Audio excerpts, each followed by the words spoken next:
Welcome to Bourbon Consulting, a little bit of neuroscience.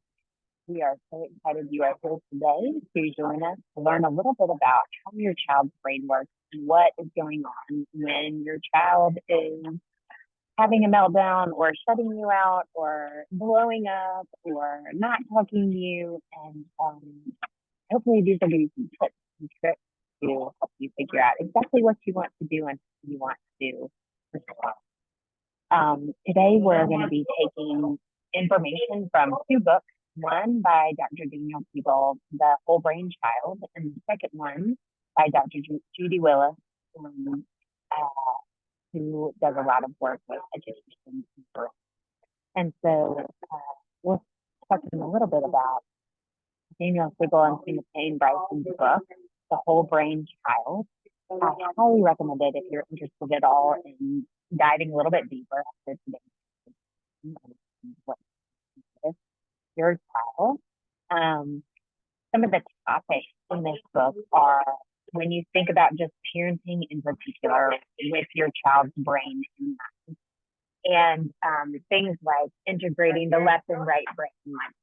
Your child is, for example, feeling really emotional, you might connect with them and say, you feel really mad right now. And then you redirect them. And we're going to connect with that kind of crazy, animal brain of yours, and then we're going to redirect it to your more rational side. Things like naming it to tame it when you think about trying to name the emotion you see in your child. And this works from toddlers all the way up to adults, right? Where you say, I see you feel angry, I see you feel sad, or I see you feel frustrated, or I see you feel so much joy. And then sometimes you can say, just naming it can really help a child and sometimes an adult feel seen and heard. So great tips in this book about that. They talk a lot about integrating the upstairs and the downstairs brain, which is sort of your thinking brain and then your reactive brain. They talk about replaying memories as a way to integrate memories for growth and healing. So like this is great for when your child has a nightmare and they wake up in the middle of the night and they're like, I'm scared and I can't go back to bed and all I'm doing is replaying that nightmare. And then they talk about what you can do as a parent to help them. Okay, keep telling the story, right? And now, and what happened after you woke up? Oh, I went into mom and dad's room and I'm safe. And that you keep telling that story and it helps them kind of get out of that loop. It also talks about helping you integrate like the many parts of the self and helping your child do that too, right? That sometimes we know something and we feel something and they're different. And teaching our kids, there's a lot of resilience built in here when we think about feelings are coming and going. But you are the same, no matter what are your feelings going on. That's a really important lesson for kids to learn. And then talking about integrating your brain or your own brain is your child's brain, and then the other people around and thinking about that there's like a collective that they're part of and what does that look like when and so I highly recommend this book. It's a great one. We're going to take a couple of tips from that today. Another person I really recommend that you look into is a lady named Judy Willis. She's a neurologist and classroom teacher. And one of the books she wrote that I read, that's Understanding by Design Meets Neuroscience. The other co-author of this, Jane McKay, is a great person for Understanding by Design, which is about planning when you're a teacher. And so the two of them collaborated on this book. But what's really cool is Judy Willis has just got some great stuff about how the brain works in education and how you can, I think a lot of it is very applicable to parents. So I don't know if I would recommend this book for parents because it's particularly geared towards teachers. But I think that if you had an interest in any of Judy Willis's information and looking at it from a neuroscience perspective, she's got a website that I would highly recommend you taking a look at. So let's dive in today with some of the tips and things that you can use as a parent when you are trying to figure out what's going on with your child's brain.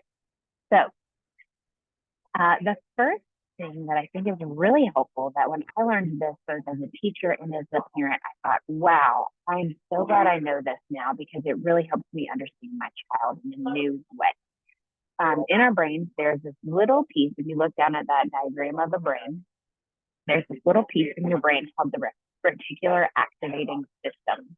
And if you think about what's going on right now around you, there's lots of sensory information that's coming in. We experience our world through our senses, right? And so it's like you see the coolness of your desk under your hand, or the hardness of your chair as you're sitting in it. You feel the temperature of the air around you. For me, I'm sitting in a restaurant right now because I'm on the road and so I'm doing this at lunch. And hear the people talking around. Maybe I smell the food, right? So there's all these things, all these senses that you're having.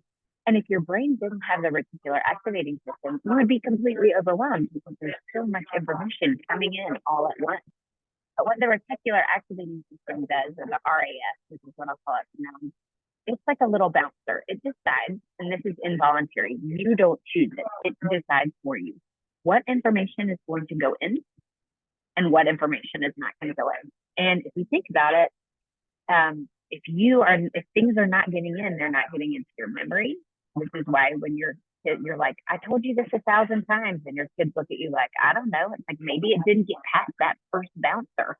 And so it's not like they're willfully being like it's you, and they just maybe weren't paying attention. And I think what's interesting about the reticular activating system is that there are two things that it really pays attention to that make it go, ooh, I'm going to pay attention to that. The whole brain is looking for patterns and looking for pleasure. That's just like what we're kind of wired. That's what it wants. It wants the routine and the patterns because it likes things to be easy, and we'll talk about that in a minute. Then it also likes pleasure, right? It wants that dopamine hit. And so what's cool is that there are things that you can do as a parent if you want your child's attention, or you want to get past that RAS.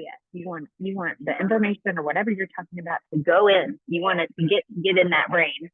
There's some things you can do as a parent to help with that. And this is something I learned when I was a teacher. So there are some things that will cue dopamine in our brains. And dopamine is going to give you that pleasure, activating that like, ooh, I love this. That feels good in my brain. So one is prediction. You can think as a parent, you're saying, okay, what do you think is going to happen when we get to the party? Suddenly your child's brain is getting cued because they're getting to predict something. And then that's when you can say, oh, well, let's talk about our manners when we get there and what you're going to do, when you shake hands. Or if you're trying to guide your child, your teenager through, upcoming interview or something, have them predict what are some questions that your interviewee might ask you. Another interesting thing that cues dopamine in our systems, and this is something we know from our PE teachers and from all the exercise gurus out there, is movement. So sometimes just saying, let's take a walk and talk. Just having your body moving, or kicking a ball or throwing a ball while you're talking to your child can really activate their attention in ways that will help you be able to kind of sneak some information or get them to open up a little bit more than they normally do. Music is another great one, making them be able to choose some songs and then have some conversations around, what does this song make you think of? Or, if you're trying to instill some values in your children, help them think of some songs that, show that there's values, or don't show those values, and that helps you about that. There's lots of ways to use this stuff to kind of help yourself as a parent. Another one is being read to. And, our whole lives as parents were taught when your kids are young, read to them.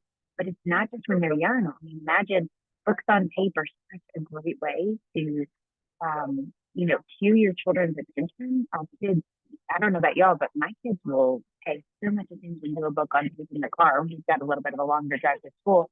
And so that's one thing that you can use to activate their attention, and then pause that story when there's a moment that is like, oh, I want to talk to you about this, or there's a really teachable lesson here, or I want to know what you think about this character or this situation, or what would you do?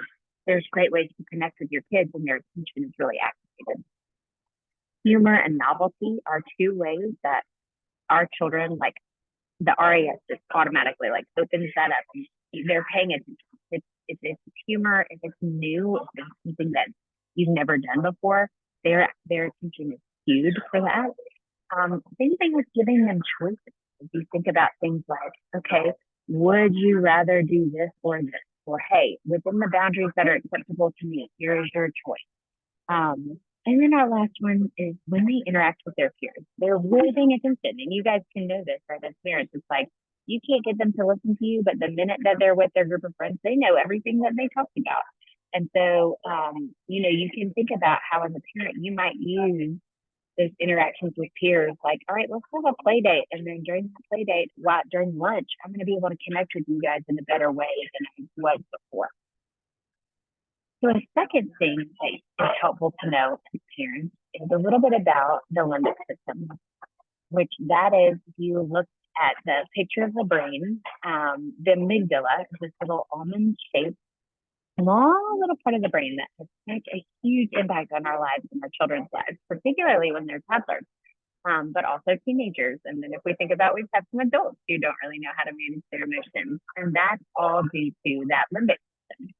So if you think about, once something gets past the RAS, then it goes into your brain. And the limbic system is sort of like a train station where it decides, is this going to go to my frontal lobe, or is this going to go to my reactions? And so Megan, here's kind of how this works. Like you are a caveman in the time of when saber-toothed tigers existed. And all of a sudden you hear a twig snap. That your RAS, that's new, boom, it gets in, you hear that twig snap, your attention is activated. And then your amygdala decides, is this pleasure and pattern that it's something that I can reflect on and it's not dangerous? Or is this something dangerous for me and I need to shoot it to like what I like to call the reptile brain? From my readings, a lot of people kind of simplify it like that, right? Where it's like, where I'm going to be reacting, I'm going to be in fight or flight, I'm going to be highly emotional, and all the blood is going to my extremities and my heart rate's beating up and my palms are sweating and I'm getting ready to flee the predator. That's what's happening in our children. And so a lot of times when they're acting completely irrationally, it's just that amygdala has decided that whatever that piece of information was, whether you have to turn off the TV or no, you can't have a snack or, whatever it is, that amygdala has decided, oops, that's fight or flight. That is not frontal lobe reflective. And so this is why your kids will sit down. This is why it's really tough sometimes that when your kids are really emotional or when we're really emotional as adults, it's really hard sometimes to hear or pay attention or remember. And it's because we've got that, it's like it's not sending it to our frontal lobe. So if you think about it, there's a third part of the brain that it's really helpful to know as a parent. And one is it's the prefrontal cortex, which is right here kind of up the front. If you look at the little brain diagram in the triangle, you'll see an arrow pointing to the prefrontal cortex. This is where you have a kind of, I like to think of it as like the trifecta, everything we want our children to do when we're parents, right? It's like, it's their long-term conceptual memory place, right? Where when things can finally get to that frontal lobe, they remember them, they can think about them, they can do them, right? This is where we hope all life lessons that we've instilled in our children kind of reside and will sit. And when they're making decisions, they're going to go, oh, I'm going to do this, I'm not going to do this. It's that it's lodged in that, that's where they can. So really helps with emotional. Can send little signals to the amygdala like, oh yeah, no, you're not going to get a snack, but that's okay. That's not like a blow up time. That's let me just be shut rats. I wish I could have had that snack, but I'm not going to get it anymore. And it also helps a lot with executive function, right? Where it's like, oh, you need to remember to do your homework and get your papers signed and turn in your test and bring your backpack and file everything. And where did I leave my soccer shoes and all that kind of stuff. And what is hilarious about the frontal lobe, which I think is, as parents, this really helps me have a lot more empathy for my kids. When I learned that this part of your brain, that prefrontal cortex, doesn't fully develop until you're in your mid-20s. And it's a little bit sooner for girls in their kind of lower 20s, and then a little bit later for boys. So on average, it's about mid 20s. And so if you think about it, our children, it's like they are missing part of their brain, and it's the part that does some really important stuff. And our teenagers, it's even worse because they're just shedding brain cells. So not only do they have that prefrontal cortex not fully developed, they also are just sort of, if you're not using it, you're losing it. And so you will tell them one thing, and then the next day they don't remember. And it's like that brain cell's just gone. It might have gone in, but it just didn't hang around. And so, that can help you as a parent be a little bit more patient with your children too, to know, like, man, it is sort of hard for information to get into our brains. And sometimes we're not fully in charge of it. It's not their fault. They're not paying attention. Sometimes that's true, but sometimes it's not. And so you can kind of think about ways that you can work as a parent to help them. And one thing that gives me a lot of hope, because I hear that and I go, great, well, there's almost nothing I can do until they're in their mid 20s, and by then they're gone, right? But that's not actually true. There is something that you can do, and it's about thinking about this pathway. So if you look at this pathway of grass, right? On the grass, if one person walked across that grass, there would not be a path, right? But lots and lots of people walked that same path, and it just cut a path through the grass. The children's brains and our brains are like this too. Remember, we talked about how the brain loves patterns. Well, what the brain likes to do is that, okay, your child has an experience. Maybe they've learned something, or maybe you've told them something. That's like walking one path, right? But maybe they'll remember it, maybe they won't. But the more you walk particular paths, the more they're going to stick, right? That path isn't going away. It's been well trod. So as a parent, one thing you can think about and you can leverage is this idea of neuroplasticity. Your child's brain is actually going to change and reorganize itself, going to physically grow, depending on their experiences and depending on what they take in. And so if you think about your job as a parent, you can do some really cool work because you are the curator of their experiences. Right? You can get them involved in different things that are going to help create that repetition of neural pathways. Like, hey, every time you see somebody, I'm going to train you to introduce yourself to them. And I might have to do it 17 times, but on that 17th time, we've finally made a pathway, and that's going to stick. And actually, it's going to be so sticky that the next time they meet people, their brain loves that pattern. It's just going to go and go, oh, this is a walkway I can take. That's what I'm supposed to do. And they'll do it without thinking. It's like how you build habits, right? Another cool thing about neuroplasticity is that the brain changes in a lot of different ways, right? The first way is like neurogenesis, right? Where it's like growing and creating new neurons in the brain, which takes a lot of energy. But every time your child is learning something, they're creating these new neurons in the brain. Another thing is that there are these things called synapses, which I imagine, I'm not a neurosurgeon, but I imagine it from what I've read and all the things I've learned is like, I imagine the neurons as like these little balls, and synapses as like little paths between. And the synapses are what makes your brain be able to make connections between ideas. And the more synapses you have and the more connections you have between ideas, right? If you think about it, the more pathways you have to get your thoughts. So it's easier for you to retrieve things. It's almost like the more synapses you have, at least for my rudimentary understanding, it's like the smarter you are, right? Because you're creating connections between those neurons. And then another thing you can do, and this is like the pathway, is you're strengthening those synapses. So the more times you kind of walk that path as a parent with your child, whereas like you read that book or you talk about that idea or you have that experience, the stronger those connections are going to get, and the easier it is for your kids to kind of do it without thinking, right? If you think about like your drive home from work, you've done that 100 times. You can be doing other thinking while you're driving because you've got that neural pathway. It's already made, right? But when you learn something new, like you're learning physics, you're like, oh man, that's a new thing. I haven't thought about that since college. I mean, at least for me, that would be it, right? Maybe for some of you, it's like, oh, I don't know what a metaphor or a synecdoche is in English class. And you're like, oh, what's that? My brain hurts. I need to think about it. That's because those paths are less well trod. You also can think about it like this, the old phrase, use it. If you don't use it, you lose it. Well, that is absolutely true when it comes to your synapses, because those connections will start to fade, right?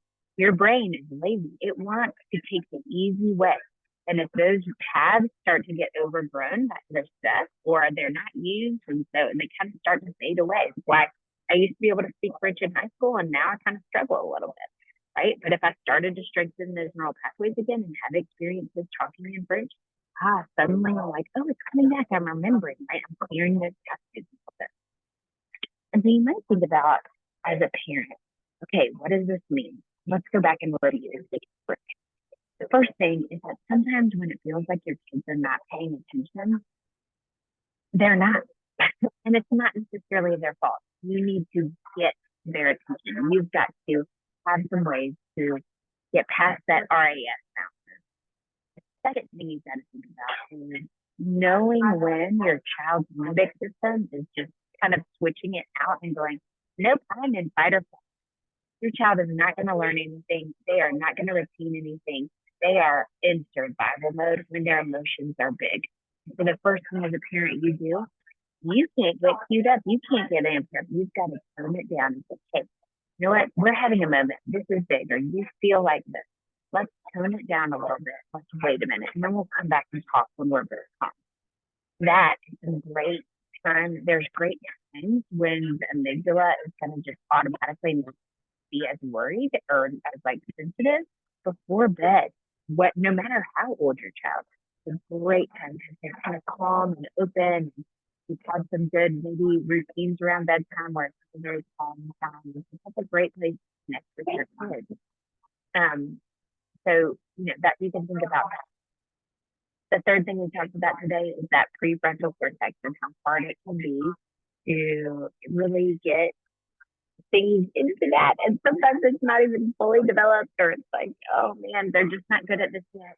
But to not lose heart, because everything that your child is experiencing is building their brain. Their brains have neuroplasticity, right? They can get smarter. We've learned that. Like, your IQ is not set in stone. You can get smarter the more experiences you have, what you do as a person. And this isn't just for our kids, this is for us too, right? And so if we think about it, we're not just something like, oh man, I'm really tough. It's hard for me to do this. You can get better at it. And your brain is literally made to get better at it. So I hope today's session has been helpful. And if you have any questions, please feel free to contact me. But thank you so much for being here. Really have a great day.